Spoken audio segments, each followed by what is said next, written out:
there's a great story about a Zen monastery. It was on the top of a mountain, so the view is 360 degrees, heaven, right? And everything was drop dead gorgeous. And so this Zen monastery, they realized that the monks, this is a place where you're supposed to be living, right? Practicing the presence of the sacred daily, hourly. They realized that they weren't aware of the beauty that surrounded them. And you know what's interesting? They actually built a wall, not to block it, but they had little windows, so it made them stop to look. The monks would actually, times of the day, go to the windows. In other words, before it was all there for them, but now because the window was there, they would go to the windows.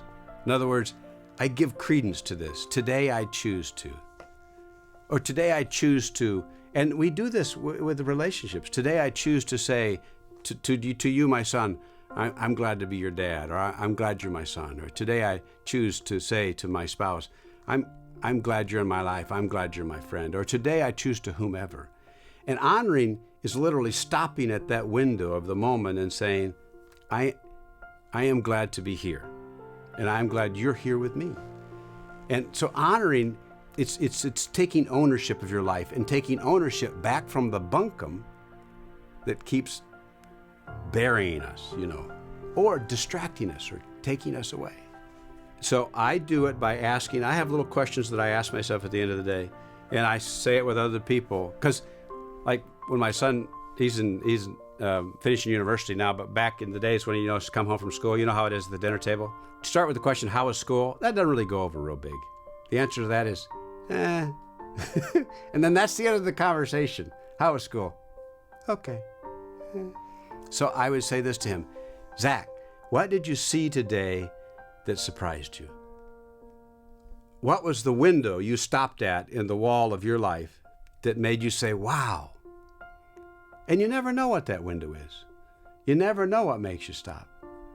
But what's the thing today that allowed you to be glad?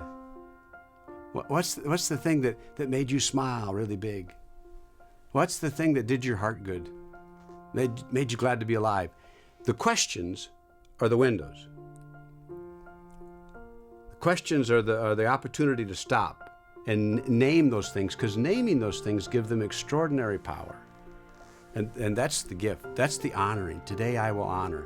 And so one of the things I like to do is to have a paradigm shift with people. We have to ask different questions of each other. The paradigm is now about, tell me where you were present. And then see, when you're telling me the story, I can see it in you.